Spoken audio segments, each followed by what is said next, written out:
Nossa única arma era nosso cérebro, uma caneta e um caderno. E o Maduro falou para nós assim: se eu não consigo parar vocês com bala de borracha, eu vou parar vocês com bala de ferro. O salário mínimo era $6. $6.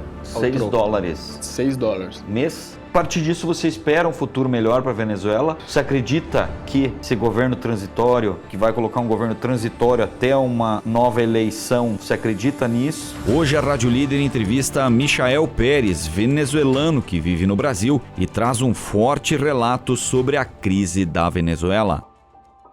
Michael, dentro dessa questão, havia uma repressão também militarizada dentro do país? Na época eu estava na faculdade, foi entre 2012 e 2013. Eu estava fazendo o segundo semestre em Engenharia em Telecomunicações. E a gente recebeu um comunicado pelos mesmos estudantes que a gente ia sair para lutar contra o governo. Só que estudante não tem arma. A única arma nossa única arma era nosso cérebro, uma caneta e um caderno. Daí muitas vezes a gente começou a juntar, fazer grupos, né, de pessoas. A gente começou a baixar aplicativos de comunicação via rádio. Daí a gente começou a se informar e fazer pontos de concentração. E comecemos que nem uma guerra civil. Fazer manifestações. A gente fechou BRs, a gente fechou ruas principais, foi sequestrado ônibus, no caso, para evitar o transporte, né? Teve alguns que foram sequestrados também pela parte deles para dizer que era nós, né? Só que a gente não tinha arma. E a gente começou a fazer um tipo de manifestação bem forte quando eles perceberam que a gente já estava virando muito forte, porque tudo começou por 3 faculdades só. E chegou uma hora que já nós estávamos mais de 10 faculdades envolvidas. E cada vez era mais, e era mais, e era mais. Daí chegou uma hora que ele falou para nós, já na época era Maduro que estava no mandato. Já o Hugo Chávez já tinha falecido. E o Maduro falou para nós assim: se eu não consigo parar vocês com bala de borracha, eu vou parar vocês com bala de ferro. Ele chegou a falar isso para vocês? Ele falou numa comunicação social, coisa que nunca saiu do país, né? Porque era tudo, segundo eles, era encriptado, né? Mas ainda quem tem acesso a esses vídeos, né? Ainda pode procurar na internet. Aconteceu que eles começaram a matar nós. A gente, inclusive nas manifestações, era 1 ou 2 mortos por dia. Só que isso aí não aparecia. E em torno de 3 meses foram mortos mais de 460 estudantes. A maioria era tudo estudante. E os líderes, principalmente os líderes, eles iam buscar os líderes ou era aparelho? Era quem eles pegassem, no caso. Tinha Entendi. francotirador, tinha polícia mesmo. Inclusive, no momento, ele chegou a falar para a polícia que quem demonstrasse que tinha matado alguém ia ganhar uma bonificação. Mas muitos desses policiais eram parentes dos caras que estavam lutando contra o governo. Só que como eles pertencem à polícia, tinha que defender o governo, né, no caso. O salário mínimo era $6. $6. $6. Mês? Ao mês. $6 ao mês. Quando começou a quebrar tudo, que a inflação foi que nem um foguete, ali ao troco o salário mínimo era $6. O que a maioria dos empresários fizeram para manter o povo, né? Por exemplo, tinha muitos funcionários, muitas pessoas formadas, muitas pessoas importantes que não conseguiram sair do país. Ao princípio, quando o país começou a quebrar, foram embora tudo quem tinha dinheiro. E o pessoal que ficou, as poucas empresas que tentaram se manter durante esse período, para não deixar embora os funcionários, eles deixavam em folha o valor de $6 ao troco, né? E por fora, eles pagavam o valor tipo $200, $300, $100 mais, para que o funcionário ficasse na empresa. Porque ninguém consegue viver com $6 hoje em dia, nem nunca. E o preço dos produtos mudava em pouco tempo? Mudava. Inclusive, muitas vezes, o site, eles, conforme... Ao princípio, ele não tinha horário de mudança. E chegou um momento nele que ele especificou os horários específicos, que era 9 da manhã, 11 da manhã e entre 1 e 3 da tarde. Nesses horários, tu tinha que esperar ou até o final da tarde ou antes das 9 da manhã para tu ir comprar os produtos.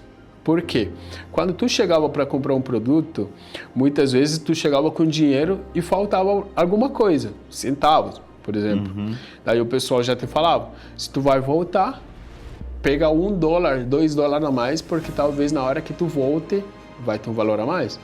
Só que era muito engraçado porque era um país disfarçadamente dolarizado, mas eles estavam se regindo pela moeda, pela nossa moeda, que no caso, se o dólar tinha um valor de 40 bolívares, tu tinha que pagar em bolívares, né? A gente não tinha dólar.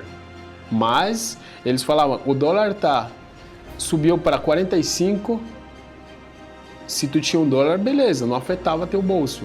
Mas se tu tinha bolívares, afetava, porque já era 5 bolívares que tu não tinha, né? Entendi, então eles se baseavam pelo dólar e o câmbio do bolívar mudava a cada 3 horas. 3 vezes ao dia. Daí, após desse horário, a maioria do pessoal já conseguia comprar dólar. Comprar ou vender, dependendo, né? Muitas vezes tinha uma queda, abaixava um pouco o dólar, o pessoal não queria vender. Daí, quando começar a aumentar, aí o pessoal já queria vender. Ele confiscou todo o recurso da comunidade, da população? Tudo. O pessoal que tinha dinheiro, múltiplas quantidades de dinheiro nos bancos, de uma noite para o dia, a maioria dos servidores colapsaram. Porque tinha muitas pessoas tentando fazer transação de um banco para outro e tinha um limite diário. E isso afetou um monte, porque a partir da meia-noite já ficava friseada as contas. Daí congeladas. Congeladas, ninguém conseguia jamais mexer no dinheiro. Daí ele criou um banco que no caso foi chamado Banco Bicentenário. Um banco estatal. Ele falou que ia devolver os valores para cada pessoa que abrisse a conta no banco, coisa que todo mundo foi abrir a conta, mas ninguém teve retorno do valor. Ninguém recebeu aquele recurso? Não receberam. E a partir disso começou a colapsar então a parte financeira do país? Logo disso ele começou a atacar a parte das fazendas, os loteamentos, pessoas que queriam fazer investimento, construção, empresas grandes. Daí, ele tentou ajudar a maioria das pessoas, entre aspas, querendo ajudar, dizendo que ele queria construir prédios para o povo, para que a maioria dos moradores nas favelas saíssem delas, né? Daí, o que aconteceu? Só pegou e ficou em branco. Teve muitas atividades que tu conseguia ver a propaganda. Estamos construindo em tal lugar, um prédio, estamos construindo tal. Quando tu chegava no local, não tinha nada construído. Não tinha nada. Era só propaganda. E o dinheiro era dinheiro que saía do povo. Era imóveis, no caso, de pessoas que lutaram por muitos anos. Para conseguir o que tinha. E acabaram perdendo, no caso. Tudo começou tipo uma inflação bem devagar. Eles começaram a se guiar pelo valor de $1 no site e conforme aparecia o valor do dólar no site, eles já conseguiam aumentar o valor, o preço da comida, mas se o dólar abaixava, eles não diminuíam o valor da comida. Então, conforme conforme foi passando o tempo, chegou uma hora que todo mundo estava se guiando pelo site. Ninguém soube quem que acabou criando o site. Falaram que não era oficial? Não. Falaram que era de alguém do governo, alguém bem poderoso dentro do governo, né? Alguém que detinha muito dólar e estava comandando... Sim. Daí, nessa parte, tudo começou a virar em forma de queda, no caso. Porque começou a fazer falta por causa de que muitos empresários foram embora, começou a faltar comida. E o que ele fez? Ele começou a receber doações dos outros países.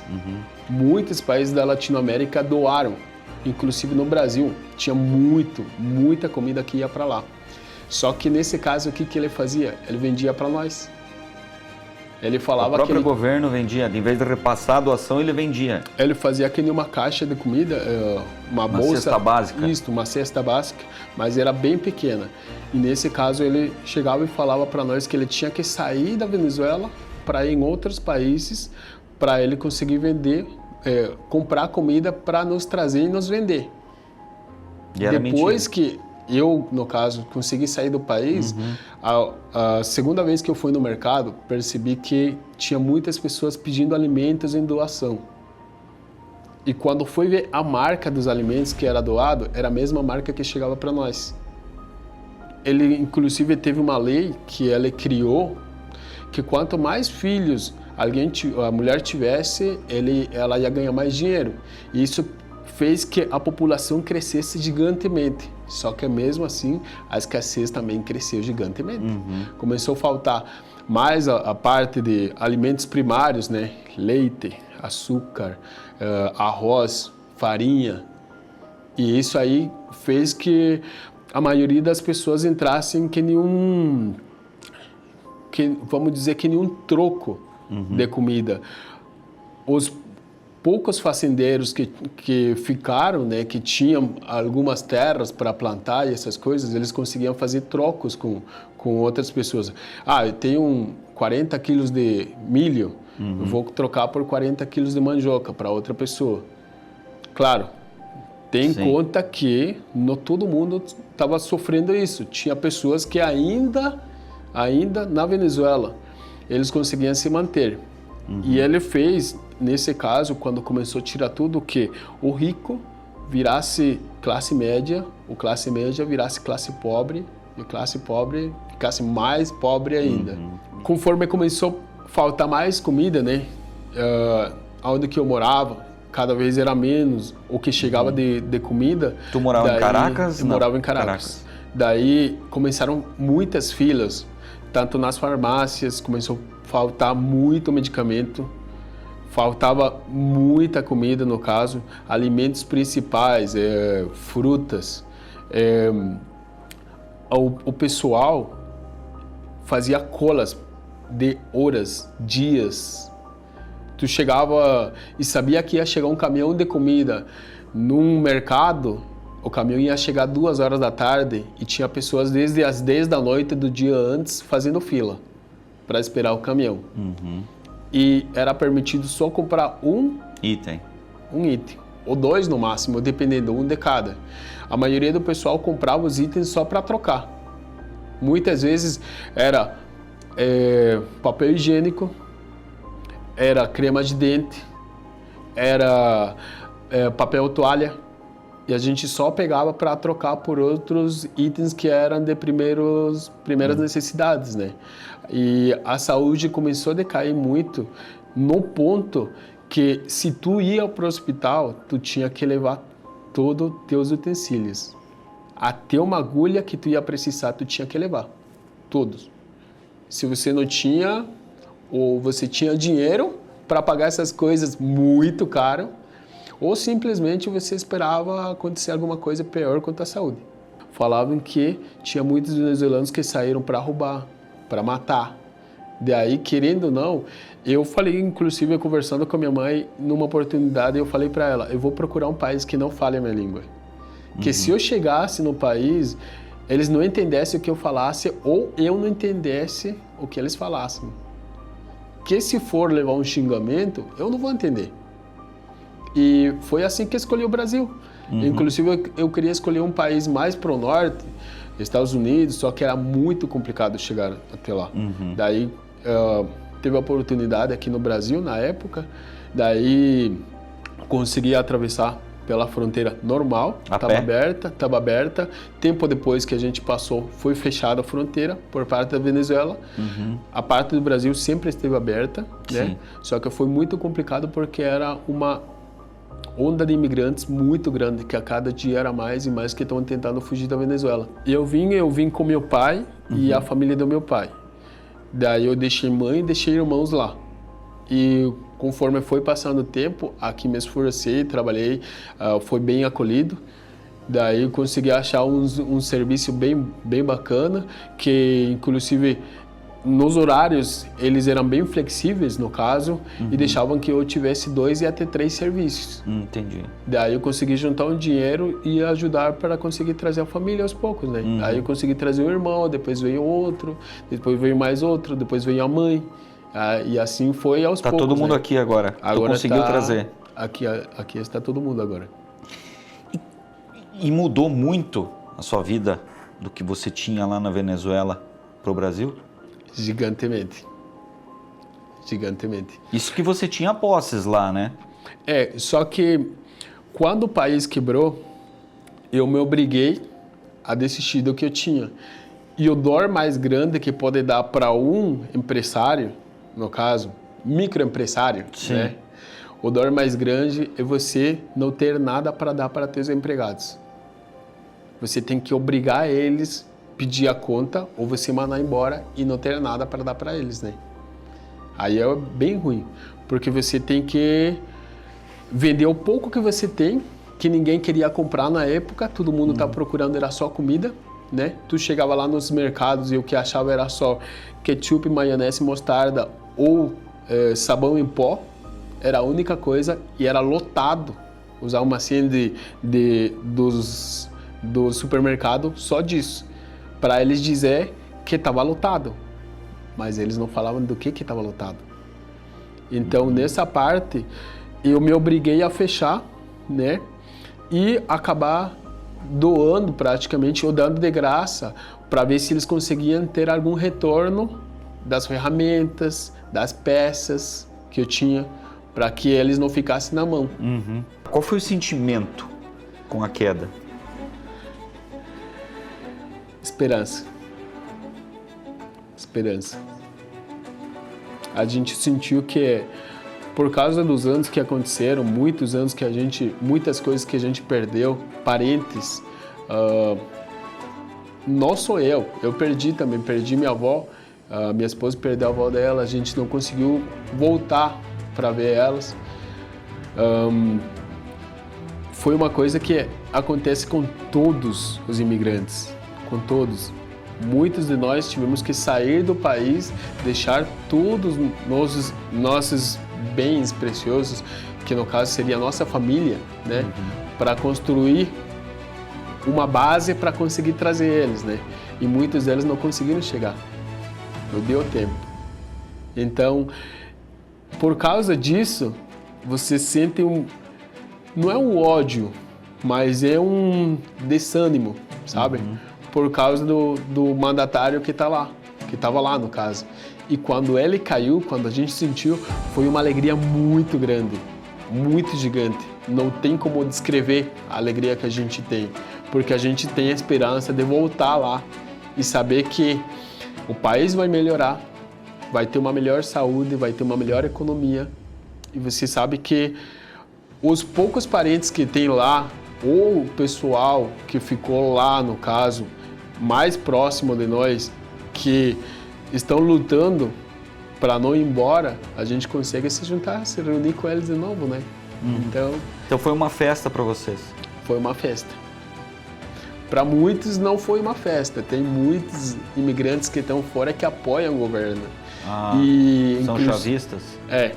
E já, inclusive já teve várias oportunidades, teve várias disputas, né, verbais com mais de um. E a minha frase sempre foi: se você apoia o governo, por que você saiu? Por que não ficou apoiando lá? Essa é só a minha frase. Isso aí é o que eu utilizo para ver que argumento eles têm para se defender, né? Porque estão apoiando, no caso seria um governo que só está destruindo as famílias. um governo que só está pensando para eles, só está tirando dinheiro para eles, no caso, né? Não estão querendo ajudar o povo, e o pouco que eles estão querendo ajudar, eles estão cobrando, né? A partir disso, você espera um futuro melhor para a Venezuela? Você acredita que esse governo transitório dos Estados Unidos, que o Trump acabou falando que vai colocar um governo transitório até uma nova eleição, né, um novo governo poder assumir a Venezuela? Você acredita nisso? Acredito. Porque quando você já não tem nada, quando você já perdeu tudo, qualquer risquinho que mostrasse uma luz é uma esperança. É um modo que você tem para ter fé de que vai mudar, de que vai melhorar.